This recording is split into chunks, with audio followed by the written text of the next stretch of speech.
आइए तो हम जो अब लेसन शुरू करने जा रहे हैं, जो लेसन हम लोग अब आगे देखेंगे, उस लेसन का नाम है क्षेत्रमिति। क्या नाम है? क्षेत्रमिति। अंग्रेजी में इसको कहते हैं मेंसुरेशन। समझ रहे बात को? हिंदी में क्षेत्रमिति और अंग्रेजी में मेंसुरेशन।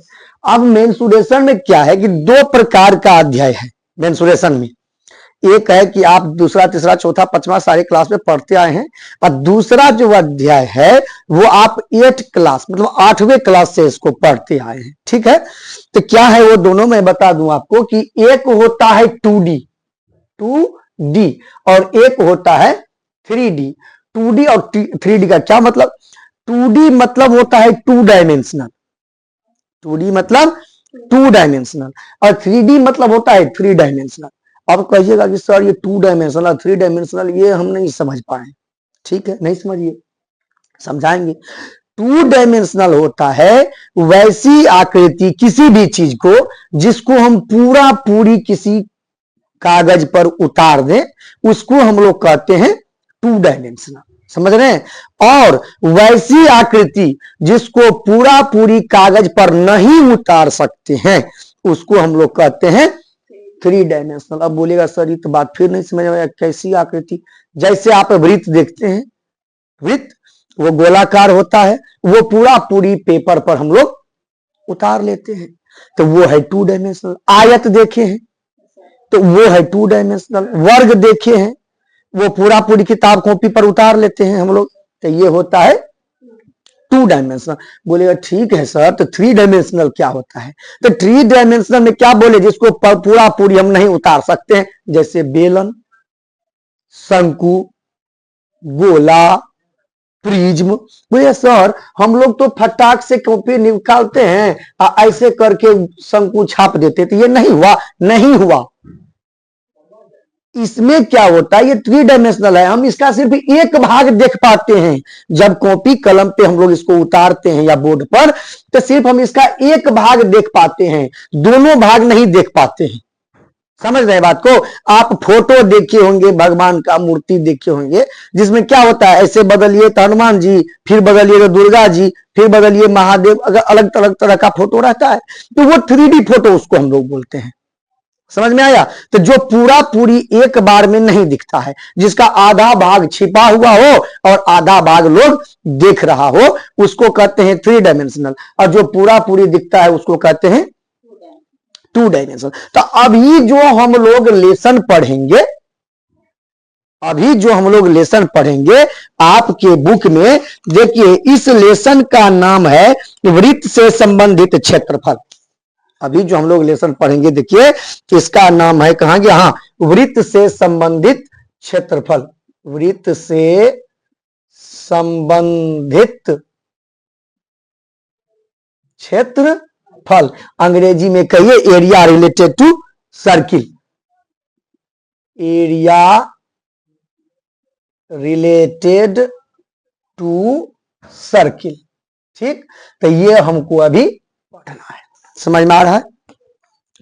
अब देखिए, तो हमको तो 2 डायमेंशन में आपको आया तो वर्ग बहुत चीज बताए हैं, लेकिन आपको क्या है, सिर्फ वृत्त के बारे में पढ़ना है। तो हम लोग पढ़ेंगे कि वृत्त किसे कहते हैं, वृत्त किसे कहते हैं। तो पहले परिभाषा जानेंगे ना, कैसे वृत्त बना। तो देखिए, वृत्त का परिभाषा है कि किसी निश्चित बिंदु से समान दूरी पर स्थित बिंदुओं का बिंदु पथ वृत्त कहलाता है। मतलब, या दूसरी भाषा में देखिए, सीधा समझिए, वृत्त बिंदुओं का समूह है। मतलब अगर यहां से बिंदु हम शुरू करें और सब के बीच की दूरी समान हो, ऐसे करके मिला दे, तब ये क्या बनेगा? एक वृत्त बन जाएगा। क्या बन जाएगा? वृत्त। इसीलिए हम यहां पर लिख दिए हैं, वृत्त क्या है? वृत्त बिंदुओं का समूह है। और जो दूसरा परिभाषा है किताब में, वो बता ही दिए कि निश्चित बिंदु मतलब समान दूरी है ना। तो अभी तो हम हाथ से बनाए हैं तो स्केल लेके मापे तो नहीं है, लेकिन समझाने के लिए बता दिए हैं कि सारी दूरियां क्या होनी चाहिए? समान होनी चाहिए। और इससे जो क्षेत्र घिर जाएगा, याद रहे, घिरा हुआ क्षेत्र जो होगा उसको हम लोग क्या कहेंगे? वृत्त कहेंगे। अब है कि आपको यहां पर देखिए, हम वृत्त बना के दिखा दिए वृत्त में क्या क्या होता है। तो ये जो एक गोल आकृति है ये क्या है, वृत्त है। वृत्त में सबसे बड़ी जरूरी काम क्या है, उसका केंद्र। अगर केंद्र नहीं तो वृत्त नहीं, केंद्र नहीं तो वृत्त नहीं। अब देखिए क्या क्या केंद्र, व्यास, परिधि, त्रिज्या, क्या क्या हम लोग लिखे हुए हैं, सबको समझाते हैं। तो वृत्त के बारे में क्या समझे कि केंद्र नहीं तो वृत्त नहीं, क्योंकि यहां पर जो हम अभी तुरंत बताए थे समान दूरी, तो दूरी समान केंद्र से होना चाहिए ना, नहीं तो क्या होगा, एक बिंदु यहां हो जाएगा, मान लिया ये केंद्र है, हाँ, एक बिंदु यहां, एक बिंदु यहां, तब जो ऐसे में हो जाएगा फिर। तो केंद्र से समान दूरी होना चाहिए, किससे होना चाहिए, केंद्र से। अब आइए, तब ठीक बीच में केंद्र होगा। केंद्र कहां होगा, ठीक बीच में, इसीलिए ये तीर बताता है आपको कि ये क्या है, केंद्र है। केंद्र के बाद आता है परिधि या परिमाप। क्या आता है, परिधि या परिमाप। तो देखिए यहां पर लिखा हुआ है कि वृत्त की परिधि या वृत्त का परिमाप किसे कहते हैं, परिधि या परिमाप किसे कहते हैं। तो देखिए वृत्त के चारों ओर एक चक्कर लगाने पर जो दूरी तय होती है इसे वृत्त की परिधि कहते हैं। माने ये वृत्त है, इसके चारों तरफ घूम के आने में, माने अगर यहां से शुरू किया तो घूम के फिर यहां तक आने में जितना दूरी तय किया वो दूरी क्या कहलाएगा, वृत्त की परिधि। और वृत्त की परिधि निकालते कैसे हैं, तो ये उसका सूत्र है कि वृत्त की परिधि बराबर 2πr। अब बोलिएगा कि सर यहां तक आप व्यास भी दिए हैं और त्रिज्या भी दिए हैं, है ना, तो पेशेंस रखिए, धीरज रखिए, व्यास और त्रिज्या सबका इलाज होगा, ठीक है। पहले इतना उतारिए, आइए अब आगे चलते हैं। तो आप इस बड़े से लाइन जो यहां पर आपका दिया हुआ है, ये देखिए ये बड़ा सा लाइन है ना, हम इसको ए मान लेते हैं, इसको बी मान लेते हैं, और वृत्त का जो केंद्र होता है उसे ओ से सूचित किया जाता है, किससे, ओ से। तो हम इसको ए और बी और मान लिए, ठीक है ना। चलिए अब यहां पर देखिए क्या दिया हुआ है कि वृत्त का व्यास किसे कहते हैं, वृत्त का, तो वैसी सरल रेखा, सरल मतलब जानते हैं, सीधी रेखा, सरल मतलब सीधी रेखा, वैसी सरल रेखा जो वृत्त के परिधि को दोनों ओर स्पर्श करे। आप जानते हैं कि इसे जो चारों तरफ घूम के हम लोग आते हैं उसे परिधि कहते हैं। तो कहता है दोनों ओर स्पर्श करे और केंद्र से गुजरे। देखिए आप बोलेगा कि सर दोनों ओर स्पर्श करने के लिए यहां भी स्पर्श करेगा तो दोनों ओर होगा, है ना, लेकिन इसका मतलब ये नहीं कि ये वृत्त का व्यास नहीं हो जाएगा, ये वृत्त का व्यास नहीं हो जाएगा, ये जीवा कहलाता है। दोनों ओर स्पर्श करने पर क्या कहलाता है, जीवा। तो व्यास क्या कौन सा है कि दोनों ओर स्पर्श करे और केंद्र से गुजरे, कंडीशन है व्यास होने का कि दोनों ओर स्पर्श करेगा, और ये मान लिया केंद्र है तो दोनों ओर स्पर्श करेगा और केंद्र से गुजरेगा, वही वृत्त का व्यास होगा। समझ लिया बात।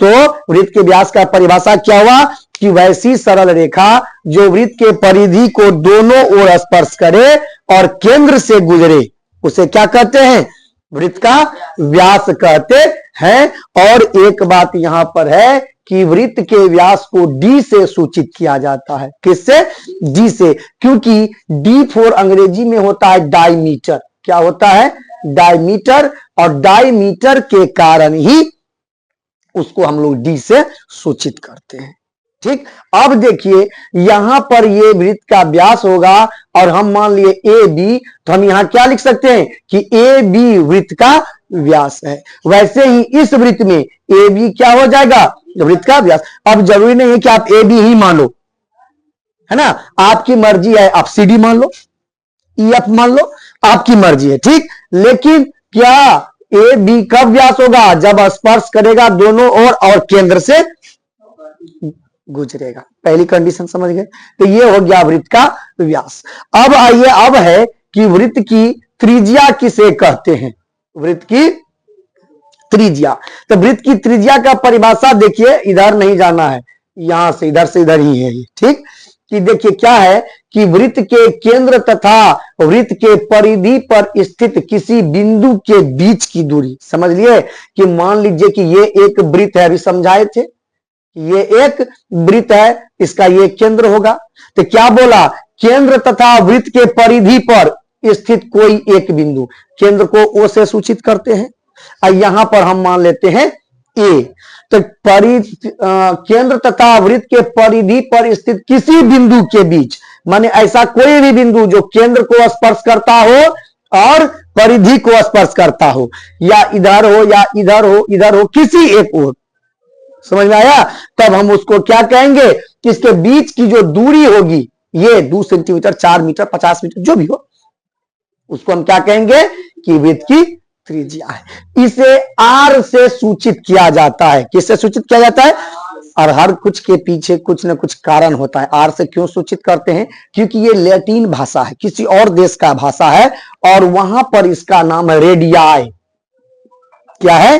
रेडियाई। तो इसीलिए हम लोग उसका पहला लेटर जो है हम लोग पढ़ते हैं रेडियस। क्या पढ़ते हैं? रेडियस। तो पहला लेटर क्या है?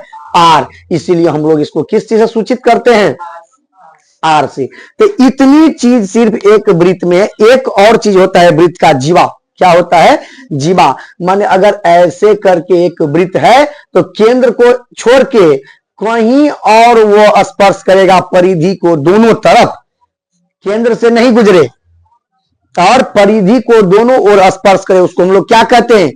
जीवा। तब बोलिएगा कि सर अगर केंद्र से स्पर्श करके दोनों ओर छुएगा, टच करेगा, तो क्या वो जीवा नहीं होगा? वृत्त की सबसे बड़ी जीवा को वृत्त का व्यास कहते हैं। समझ आया? वृत्त की सबसे बड़ी जीवा को वृत्त का व्यास कहते हैं। अब आइए इस पर जो सूत्र है, सवाल है, उसको हम लोग देखते हैं। सूत्र क्या है कि वृत्त का क्षेत्रफल का सूत्र क्या होता है? तो वृत्त का क्षेत्रफल बराबर होता है पाई आर स्क्वायर। जहां पाई के बारे में आप जानते हैं कि पाई बराबर मान होता है 22/7 या 3.14। समझ गए? पाई का मान होता है 22/7 या 3.14। अगर आपको क्षेत्रफल दिया हो, क्षेत्रफल दिया हो और आपसे पूछे कि वृत्त की त्रिज्या ज्ञात करें, तब त्रिज्या बराबर होगा क्षेत्रफल बट्टे पाई अंडर रूट। समझ लिए? और वृत्त की परिधि का सूत्र पीछे आप लोग को लिखाए थे, याद होगा। तो क्या होता है? 2 पाई आर। आपको परिधि दिया हो और तब त्रिज्या ज्ञात करना हो, तब क्या हो जाएगा? परिधि बटे 2 पाई। एक और बात है, आपको व्यास दिया हुआ हो, व्यास दिया हुआ हो और त्रिज्या निकालना हो, ठीक? तो व्यास दिया हुआ हो और त्रिज्या निकालना हो, तो त्रिज्या बराबर होता है, त्रिज्या बराबर होता है व्यास बट्टे 2, या इसी को लिखते हैं डी बट्टे 2। आपको त्रिज्या दिया हो, आर निकालना हो, तो व्यास बराबर होता है 2 गुना त्रिज्या। क्या होता है? 2 गुना त्रिज्या। ये इसी को लिखते हैं 2r। समझे बात? तब वृत्त में इतना कुछ था, वृत्त इतना ही है। इसके आगे इसका अर्धवृत्त आएगा, त्रिज्यखंड आएगा, उसको हम बाद में देखेंगे। तब तक आप इतना उतारिए और फिर इसके बाद देखेंगे।